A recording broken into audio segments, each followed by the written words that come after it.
भद्रं कर्णेभिः शृणुयाम देवाः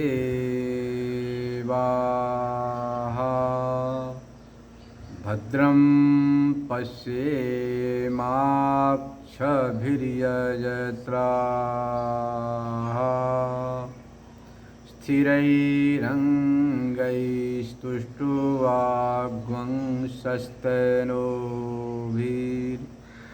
स्थिरैरङ्गैस्तुष्टुवाग्वंशस्तनोभिर्व्यसेम देवहितं यदायुः स्वस्ति न इन्द्रो वृद्धश्रवाः स्वस्ति नः पूषा विश्ववेदाः स्वस्ति नस्तार्क्ष्यो अरिष्टनेमिः स्वस्ति नो बृहस्पतिर्दधातु ॐ शान्ति शान्ति शान्तिः। पतित पावनी कलुष भंगिनी माँ गंगा के तट पर समस्थित विद्यालोक न्यास हरद्वास्या नित्य स्वाध्याय प्रवचन श्रवण कर रहे हैं, जिसमें आज ब्रह्मसूत्र के प्रथम अध्याय की तृतीय पाद का प्रारंभ है। प्रथम सूत्र द्युभुवाद्यायतनं स्वशब्दात् द्युभुवाद्यायतनं स्वशब्दात्। इस पाद में तृतीय पाद में प्रथम अध्याय के तृतीय पाद में स्पष्ट ब्रह्मलिंग ज्ञेय ब्रह्म विषय का विचार किया है। ब्रह्म जो ज्ञेय है उसमें जहाँ स्पष्ट में साफ साफ नहीं है, अस्पष्ट न समास, अस्पष्ट जो लिंग है ज्ञेय ब्रह्म के, उस विषय का विचार इस पाद में किया गया है। द्युभुवाद्यायतनम, द्युलोक, भूलोक और स्वर्गादि लोक का जो आश्रय है वह ब्रह्म ही है। इस बात को बताने के लिए अधिकरण है द्युभुवादि अधिकरण। स्वशब्दात्, स्व शब्द का प्रयोग होने से यहाँ पर प्रधान जीवात्मा नहीं लेना, मतलब सांख्य दर्शन से परिकल्पित जो प्रधान है या जो शारीर मतलब जीवात्मा है वह भी द्युभुवादि लोकों का आश्रय बन नहीं सकता है, क्योंकि उनमें आत्मा शब्द का प्रयोग नहीं होता है। इसलिए यहाँ पर परमात्मा ही द्युवादि लोकों का आश्रय है। ब्रह्म सूत्र के विषय में आप जानते हैं, जहाँ पर भी श्रुतियों विरोधाभास होता है उन विरोधाभासों का समन्वय विरोध परिहार करना इसका मुख्य उद्देश्य है। अब यहाँ बता रहे यस्मिन् द्यौः पृथ्वी चान्तरिक्षम ओतम मनस प्राणै च सर्वैः तमेव एकं जानथ आत्मानम् अन्यावाच विमुञ्चथ अमृतस् एष सेतुः। जो मुंडकोपनिषद में श्रुति आती है कि जिसमें यस्मिन शब्द से कुछ कहा नहीं, जिसमें द्यौलोक पृथ्वी लोक अंतरिक्ष ओतप्रोत है, जैसे कि वस्त्र में ओतप्रोत होता है रुई धागा। मनस प्राणी च, मन के साथ सारी इंद्रियां प्राण, तमेव एकम आत्मानं जान्यथ।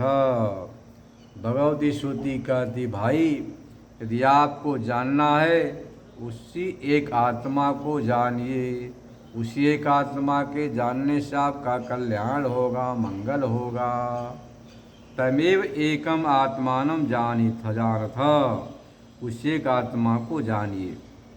अन्यावाच विमुंचथ अमसे सेतु, अन्य जो भी कुछ है वाणी का विकार है उसको विमुंचथ मतलब छोड़ दो, हटाओ। इस अमृत सेतु, यही अमृत का सेतु है। अमृतस्य एष सेतु। जिस प्रकार से लोक व्यवहार में सेतु का काम होता है, इस किनारे से उस किनारे पहुंचाना। किसी भी नदी के, नाले के, नहर के दो किनारे होते हैं, उत्तर या दक्षिण कल्पना कर लो। यदि आप उत्तर तट में, दक्षिण तट में जाते सेतु के, पुल के, ब्रिज के द्वारा, तो आप जो मर्त लोक में बैठे हुए हैं, मर्त मतलब जिस लोक का यह धर्म है मरना,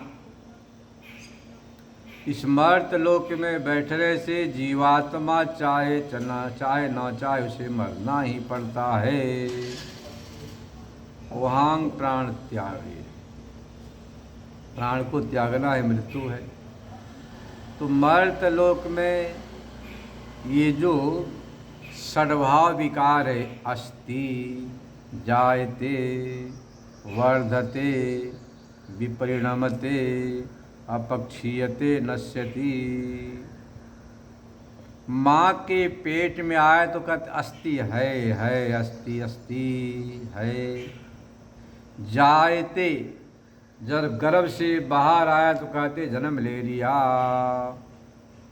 इसके बाद कहते वर्धते, अब धीरे धीरे दूध पीकर, मक्खन मलाई खाकर बढ़ रहा है। फिर 50 वर्ष के बाद क्या बोलते, विपरिणमते, विपरिणाम हो रहा है। और फिर क्या कहते हैं 60 के बाद अपक्षीयते, अब तो क्षीण हो रहा है। और 80-90 के बाद कहते हैं कि विनश्यति, अब ये तो मरने वाला है, 2 दिन का मेहमान है, 4 दिन का मेहमान है। तो मर्त लोक में कोई भी प्राणी हो, उसमें षड्भाव विकार तो लगे रहते। अस्ति, जायते, वर्धते, विपरिणमते, अपक्षीयते, विनश्यति ही षड्भाव विकार। यदि आपको इस लोक से उस लोक को जाना है, पार पाना है, तो उसका सेतु क्या है, तो कहते परमात्मा आत्मा है। ये से वो सेतु है। इस लोक से परलोक में जाने का सेतु मतलब कि यह ब्रिज के समान सेतु है, क्योंकि सबको यह धारण करता है। अमृत से सेतु, ही अमृत का सेतु है, मतलब कि अमृत का यह हेतु है वह आत्मा। उसी एक आत्मा को जानिए। और सब तो वाणी का विकार है, विनाशी है, नश्वर है, क्षणिक क्षण भंगुर है। इस प्रकार से श्रुति वाक्य मुंडकोपनिषद की। अब यहाँ पर विचार का विषय है कि द्यू लोक, भुव, स्व आदि लोकों का जो आयतन है वह परब्रह्म है या दूसरी कोई चीज है, ऐसा संशय होता है। अमृत से सेतु, अमृत का यह सेतु है। तो यहाँ जो प्रयोग किया अमृत से सेतु, ऐसा सुना गया है। सेतु शब्द बोलते हैं जो पारवानी लोक के सेतु प्रख्यात, तो इस लोक से उस लोक को पार लगाए। इस किनारे से उस किनारे जो पार लगाए पहुँचा, उसका नाम सेतु होता है। पर परब्रह्म में ऐसा तो पारवत संभव नहीं है, क्योंकि अनंतम अपारम। ध्यान रखना, शब्दों को पकड़ के पूर्व पक्षी शंका कर रहा है। सेतु शब्द पार अर्थ में लोक व्यवहार में प्रयोग होता है, पर आप परब्रह्म वह कैसा, अनंतम अपारम, उसका कोई पार हो नहीं सकता है, इसलिए उसको ले नहीं सकते हैं। फिर सांख्य परिकल्पित जो प्रधान है उसको लेना चाहिए, अथवा श्रुति प्रसिद्ध जो वायु है वह भी हो सकता है। वायुर्वै गौतम तत्सूत्रम वायुना वै गौतम सूत्रेण अयम च लोकः परः च लोक सर्वाणि च भूतानि संदृब्धानि भवन्ति। वेदारण्यक उपनिषद में श्रुति आती है, हे गौतम वायु ही वह सूत्रात्मा है, वायु से लोक परलोक धारण किया जाता है, सर्वाणि भूत प्राणी।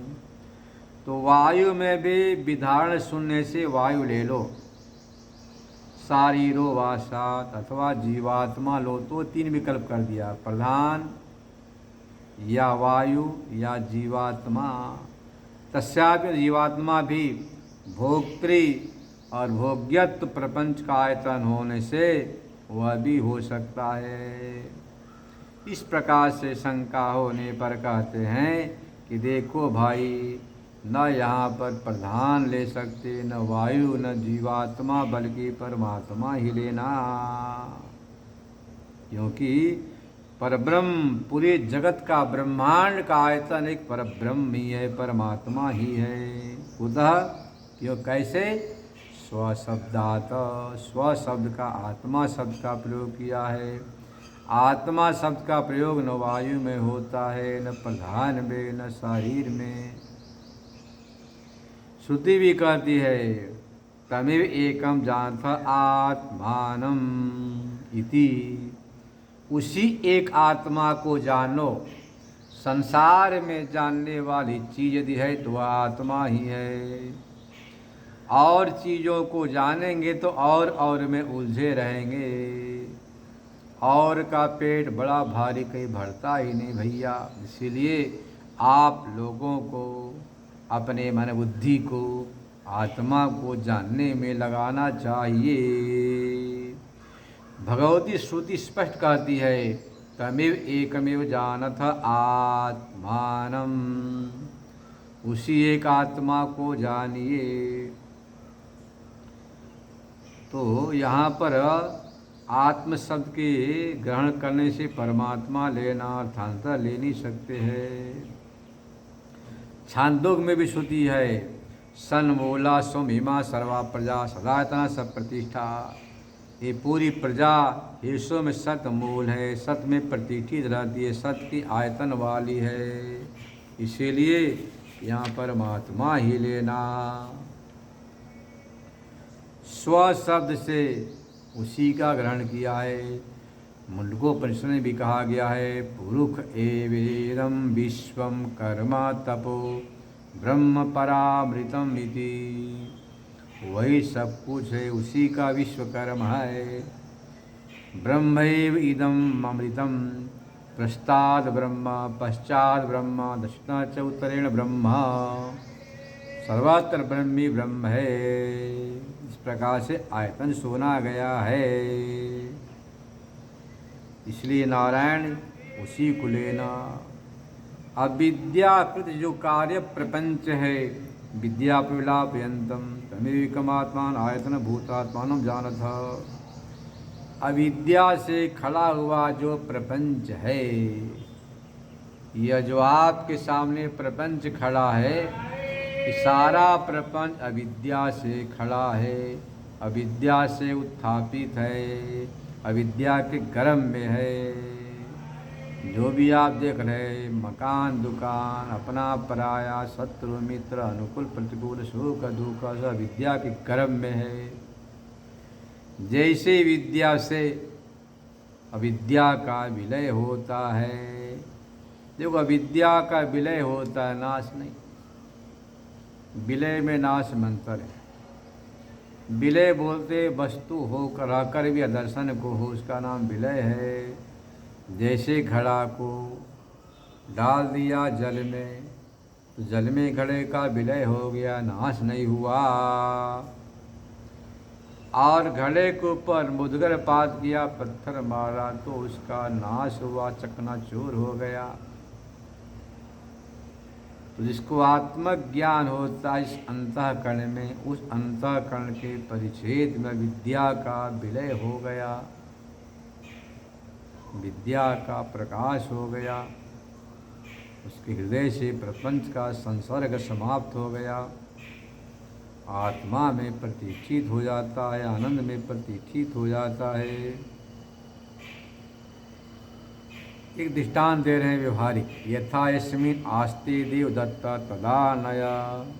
इत्युक्ति किसी ने कहा कि जहाँ पर देवदत्त है उसको लाओ, तो जहाँ पर बैठा है कर तो आसन को ले आओ, न कि देवदत्त को। ऐसे ही आयतन भूत एक रस आत्मा ही विज्ञेय है। हमने कहा कि भैया जिस आसन पर देवदत्त बैठा है उसको लाओ, यस्मिन् आस्ते, जिसमें बैठा है आसन को लाते हैं।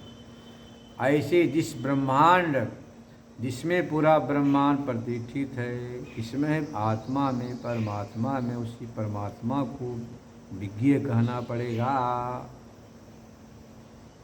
ये जो विकार है, कार्य प्रपंच है, आंतरिक है, उसका निषेध भी किया गया है। मृत्यु स मृत्युमाप्नोति य इह नान्य पश्यति। मृत्यु से मृत्यु को प्राप्त करता है जो नाना मतलब द्वैत भाव को देखता है। सर्वं ब्रह्मेति तु समानाधिकरण्यं प्रपंच विलापनार्थम। सब कुछ ब्रह्म है जो समानाधिकरण है, प्रपंच के विलय के लिए है, न अनेक रस्ता को प्रतिपादन के लिए नहीं है। प्रपंच के विलय के लिए कहा सर्वम ब्रह्मेति, मतलब ब्रह्म सत्ता अनतिरिक्त सत्ता कत्वम। क्या बोलेंगे इसको? ब्रह्म सत्ता अनतिरिक्त सत्ता कत्वम। ब्रह्म सत्ता से भिन्न दूसरी कोई सत्ता है ही नहीं। स यथा सैंधव घनो अनंतरो वाय कृत्नो रसघन एवं वारि अयमात्मा अनंतरो अबाह्य कृष्ण प्रज्ञान घन एव। जिस प्रकार से नमक के डला को आपने डाला किसी जल में, सर्वत्र नमक ही नमक, चाहे नमक को ऊपर से चखो, नीचे से, भीतर से, बाहर से, किनारे से, बाएं से, दाएं से, नमक ही नमक।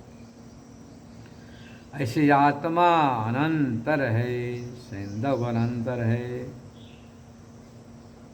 स यथा सैंधव घनो अनंतरो बाह्य अकृष्ण रस घन एवं आत्मा अनंतरो अबाह्य कृष्ण संपूर्ण प्रज्ञान घन एवं। मात्र प्रज्ञान ही प्रज्ञान, चेतन ही चेतन है। जैसे लोक व्यवहार में कहते हैं घनघोर अंधकार है, सुई तक नहीं दिखती है, ऐसे ही चेतन ही चेतन, आनंद ही आनंद, दूसरी कोई चीज़ को रहने का गंध भी नहीं, गुंजाइश भी नहीं है।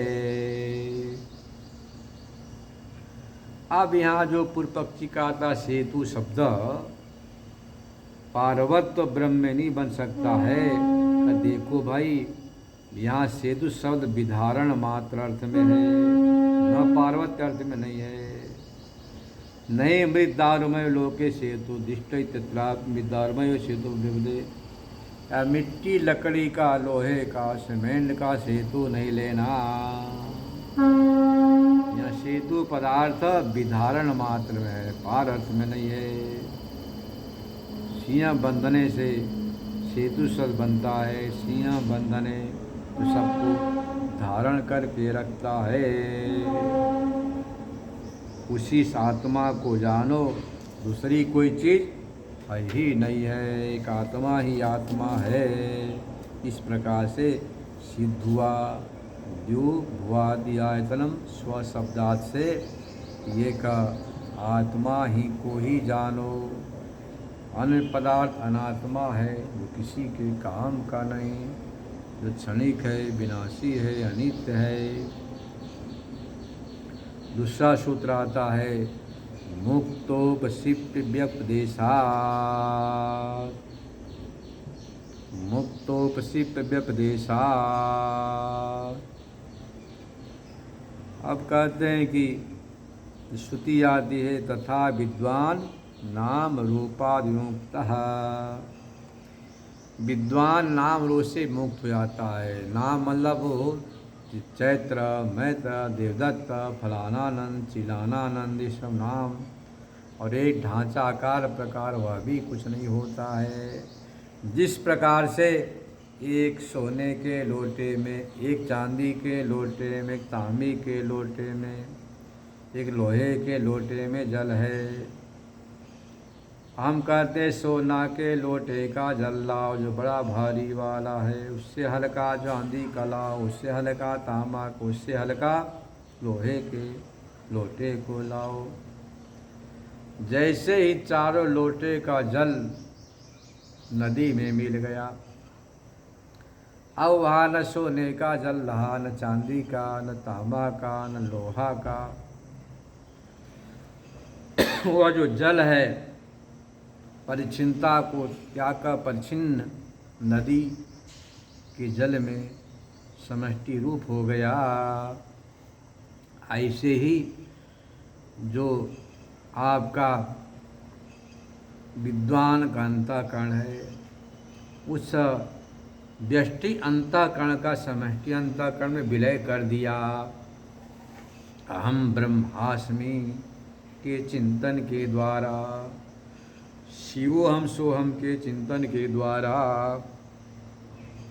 जैसे व्यष्टि का समष्टि में विलय हुआ, विलय होते ही वह नाम और रूप, अयम अहमस्मि जो नाम हुआ, और यह जो रूप है इदम, ऐसा आकार प्रकार सबका समझो विलय हो जाता है। ये बात यहाँ लिखे हैं। मुक्तोपसिप्त व्यपदेशात् कथन करने से ज्ञानी के लक्षण को यहाँ बताया गया है। आचार्य कहते हैं ईतश्च परमे पर ब्रह्म दिव्यादि, इससे भी परब्रह्म ही दो भुआदि लोक का आयतन है आधार। क्यों? यस्मान मुक्तोपसिप्यता विदिश्यमाना, मुक्तों को उपसिप्यता मतलब गंतव्यता दिखलाई गई है। देहादिषु अनात्मसु अहम अस्मित्यात् बुद्धि विद्या, अविद्या की थोड़ी झलक आचार्य ने लिखा है। देहादिषु देह में, इंद्रियों में, मन में, बुद्धि में आदि से लेना यहाँ पर। अनात्मा में अहम अस्मि या मैं हूँ, आत्मत बुद्धि करने का ना विद्या है। मतलब देहादि जो अनात्मा है उसमें आत्मबुद्धि करना विद्या है। ततः तत् उपजनादो राग, उसने राग होता है, फिर परिभव होता है, द्वेष होता है। देखो अविद्या हुई, ततः तत्त पूजनादो, मान सम्मान पूजन होगा तो राग होगा, और अपमान होगा तो द्वेष होगा, और दोनों के उच्छेद मतलब पूजनादि को उच्छेद के भय से मोह होगा। अनंत अनर्थ है, 1 2 3 नहीं, राग है, द्वेष है, भय है, अनंत अनर्थों का व्रात समुदाय है, सभी को प्रत्यक्ष है। उसके विपरीत अविद्या राग द्वेषाय दोष से मुक्त होकर ज्ञानी उसी आत्मा का चिंतन करके मुक्त होता है। श्रुति कहती है भिद्यते हृदय ग्रंथि छिद्यन्ते सर्व संशयाः क्षीयन्ते चास्य कर्माणि तस्मिन् दृष्टे परावरे। पर मतलब व्याकृत है, उससे भी पर से पर है जो आत्मा परमात्मा, उसके साक्षात्कार हो जाने पर हृदय ग्रंथि प्रमातृगत प्रमाणगत प्रमेयगत जितने भी दोष है, असंभावना प्रतिभावना सब नष्ट हो जाते हैं। तथा विद्वान नाम रूपादि मुक्त, विद्वान नाम रूप से मुक्त होकर के परात्पर पुरुष दिव्य उसका अनुभव करता है। यदा सर्वे प्रमुच्यन्ते काम सहृदय स्थिता अथ मर्तमृतो भवति अत्र ब्रह्म समाश्नुते।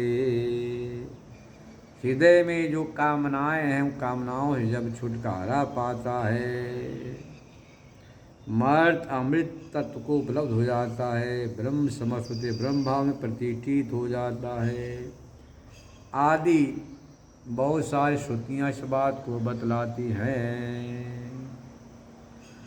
प्रधान आदि में बन्नी, प्रधान में शरीर मन जीवात्मा में वायु में सब संभव नहीं है।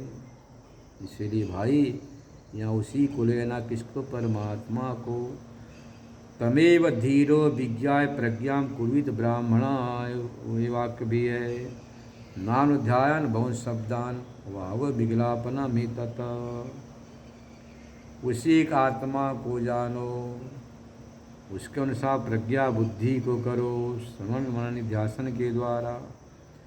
नानुध्यायन बहु शब्दान, ये अनाथ शब्दों का चिंतन ना करो, समय व्यर्थ होता है। ये बातें भी आती है। इससे क्या सिद्ध हुआ? मुक्तोपसिप्य, जो कथन किया इससे सिद्ध क्या हुआ कि द्युभुवादि का आयतन पर ब्रह्म परमात्मा ही है, न कि प्रधान या वायु या जीवात्मा। नानुमानम तत्शब्दात्, नानुमानम तत्शब्दात्। आप ऐसा नहीं कर सकते कि भैया अनुमान कर लेंगे, नियम है। विरोधे तो अनपेक्षम साहित्य अनुमानम। श्रुति स्मृति में विरोध होता है तो अनपेक्ष हम उपेक्षा कर देते हैं स्मृति का, असत्य अनुमानम। और स्मृति अच्छी है, श्रुति के अनुकूल है, तो अनुमान करते हैं कि कालक्रम से लुप्त हो गई श्रुति, तो अनुमान भी नहीं कर सकते हैं। क्यों? अतत् शब्दार्थ, प्रधान शब्द का प्रतिपादक यहाँ कोई वाक्य नहीं है, नहीं अचेतन प्रधान प्रतिपादक कोई शब्द यहाँ पर नहीं है। जैसे कि अचेतन प्रधान का आयतन मतलब कि आधार माना जाए, दिव्यवादी लोगों का आधार माना जाए, क्योंकि सर्वज्ञ सर्वित कहा है। वो वायु में सब संभव नहीं है, न प्रधान में न जीवात्मा में। प्राणभृच्च, प्राणभृच्च जीव जी दुर्भवाद आशय नहीं, क्यों नहीं है? कहते प्राणभृतो विज्ञानात्मा, चेतनत्व संभव है, उपाधि पर छिन्न से होने पर उसमें सर्वज्ञत्व नहीं बन पाएगा। ठीक है, जीवात्मा चेतन है तो इसको आप कहो कि आश्रय मान लेंगे, तो कहते संभव नहीं। सर्वज्ञत्व का कथन किया गया है। जीवात्मा सर्वज्ञ सर्वित हो नहीं सकता है, क्योंकि उपाधि से परिच्छिन्न है। भेद व्यपदेशात, भेद व्यपदेशात। देखो भाई, जीवात्मा ज्ञाता है, परमात्मा ज्ञेय, ऐसा भेद का कथन होने से भी यहाँ पर नहीं ले सकते जीवात्मा को। प्रकरणात, प्रकरण से भी है।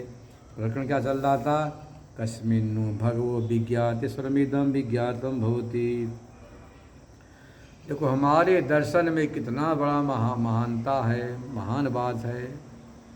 किसी एक तत्व के जान लेने से सबको जान लिया जाता है। एक अधिष्ठान के साक्षात्कार से सारे अध्यस्त निवृत्त हो जाते हैं। तो वही शंका क्या, किस एक के जाने सबको जान लिया जाता है। प्रसंग चल रहा था, कस्मिन्नु भगवो विज्ञाते सर्वमिदं विज्ञातम भवति। हे भगवन, किसी एक तत्व के जान लेने से सबको जान लिया जाता है। तो परमात्मा में सर्व संभव है, अधिष्ठान में संभव है, न वायु में, प्रधान में। जीवात्मा के जानने से सर्व ज्ञातित संभव नहीं है। अब एक और सूत्र बता रहे, स्थिति अदनाभ्याम च, स्थिति अदनाभ्याम च। देखो मुंडकों में प्रश्न में कहा गया है, त्वा सुपर्णा सयुजा सखायो समानम वृक्षम प्रशस्व जाते। एक सुंदर वृक्ष है, कल्पना किया शरीर रूपी सुंदर वृक्ष, इसमें दो पक्षियां हैं, एक जीव और एक जीव साक्षी है। उसमें से लिखा अन्न पिपलम स्वादवती, दोनों में से एक तो कर्म फल का भोगता है, अन्य विचाकसीति, अनशनन अन्य विचाकसीति। दूसरा क्या करता है कि बिना उपभोग किए मात्र दृष्टा है, औदासीन है। इससे सिद्ध होता है शरीर रूपी वृक्ष पर क्षेत्रज्ञ और ईश्वर दोनों रहते हैं। अब यहाँ पर जो क्षेत्रज्ञ है वह तो पीपलम स्वादवत्ती, पीपलम का अर्थ कर्मफल, अपने कर्मों के फल का उपभोक्ता है, इसलिए बंधन भाव को प्राप्त हो जाता है, राग द्वेष में पड़ जाता है, सुख दुख में पड़ जाता है, सुखी दुखी होता है। पर जो साक्षी है वह कैसा है, अनशनन अन्योभिचाकसीति, दृष्टा मात्र है, इति राग द्वेष से शून्य है, परम आनंद में है, वह आनंद ही आनंद है। इससे भी सिद्ध होता है क्षेत्रज्ञ कर्ता और भोक्ता है, प्रतिशरी बुद्धियादि उपाधि से संबद्ध है, जुड़ा हुआ है। और ईश्वर जो लोक से अप्रसिद्ध होने पर भी श्रुति से प्रसिद्ध है, वो मात्र साक्षी मात्र है। गुहाम प्रवीटो आत्मानो भी कहा गया, हृदय भी गुफा में है, अन्यत्र भी कहा गया है। इससे सिद्ध क्या हुआ कि वह अभोक्ता ही आत्मा है, वही सबका आश्रय है। अदनाभ्याम का अर्थ हुआ कि जीवात्मा तो वदन कर रहा है और यह स्थित मात्र साक्षी मात्र है। इससे सिद्ध हुआ अधिष्यत्वादि गुणोक्ते धर्मोक्ते, पहले आ चुका है, अधिष्यत्वादि गुण को धर्मोक्ते जो कथन किया गया है। तसे भूत योनि वाक्यस मध्य इदम पठितम इसमें द्यौः पृथ्वी चांदिच्छम होतम प्रोतम। जिस आत्मा में द्यौ लोक भूत प्राणी सब ओतप प्रोत है, तमेव एकमेव आत्मानं जानीथ, उस एक आत्मा को जानो जिस आत्मा को जानने से अमृत की प्राप्ति होती है।